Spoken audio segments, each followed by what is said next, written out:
Hello, my name is Tyler Dennis, and in today's informative speech, we'll be taking a look at the connection between physical activity and mental health. Physical activity is vastly known throughout the entire world. Everybody knows about it and everybody knows how to achieve it. But what about mental health? Mental health is not necessarily shamed, but it's not nearly as popular as physical health. In this speech, we'll be taking a look at the science behind the brain and the body link, how physical activity helps you both physically and mentally, and how much exercise is needed to gain the full benefits.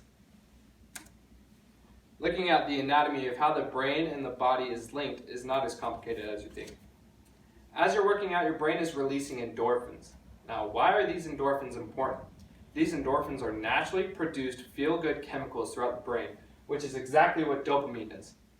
Now, moving on to serotonin. Serotonin is also naturally produced and gives you that sense of accomplishment, but it's responsible for sleep, memory, and digestion. And lastly, noradrenaline is also naturally produced, but it's responsible for responsiveness and fear.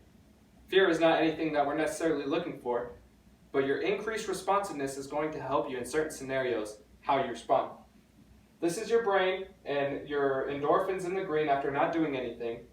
And here is your endorphins after just walking 20 minutes. They are going crazy throughout your brain, which is not a very rigorous workout at all.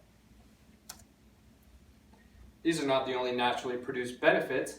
Your brain's anatomy also changes as well. Your brain produces new brain cells every time you work out after already having billions and billions of brain cells. Also, your hippocampus and your prefrontal cortex is increased as well. Your prefrontal cortex is responsible for problem solving, personality, behavior, and motor functions, while your hippocampus is responsible for memory. Already being physically active, your long-term memory is already going to improve, so it's a win-win scenario.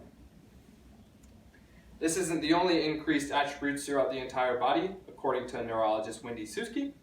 She says that your focus is increased by up to 2 hours. This is why you feel very wide awake after the gym, your body feels very, very jittery, and you're ready for whatever comes at you. Also, you're more likely to retain information. So after coming to the gym, you go to class, you're more likely to remember what the instructor is trying to teach you as opposed to the person next to you. And then your reaction time is increased as well. This can help for everyday things in life. You know, something's falling off the table, you have to grab it really fast, or you have to brake really, really fast in a car. Moving on from the science of the brain and body, we'll look at how physical activity benefits you. These benefits are effective immediately. It's not like you're taking supplements and waiting for a boost or anything like that. They're right there for you right after your workout. Also, you have long-lasting good moods as a result of the endorphins floating through your brain. You also have increased energy, which goes back to your focus. No need for any energy drinks.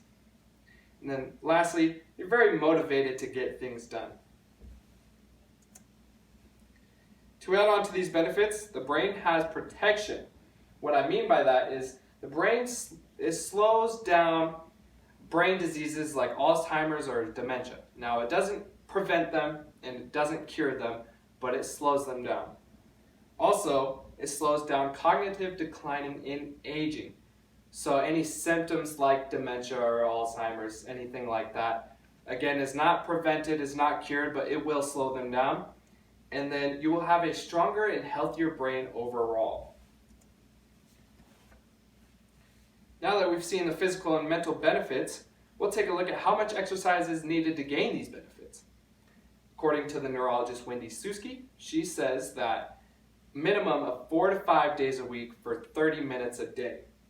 Now, you don't need any gym membership, you don't need to lift heavy weights or do 2-a-days or anything like that. These can be done at any time. All you have to do is increase your cardiovascular endurance. What I mean by that is getting your heart rate up really, really fast and getting a good sweat in. Doing your jumping jacks, running on the treadmill, it's as easy as that. In conclusion, we've looked at the brain and body link. We've looked at how physical activity helps both physically and mentally, and how much exercise is needed in order to gain these benefits. If you guys have any questions or comments, please feel free to share them with me, and thank you so much.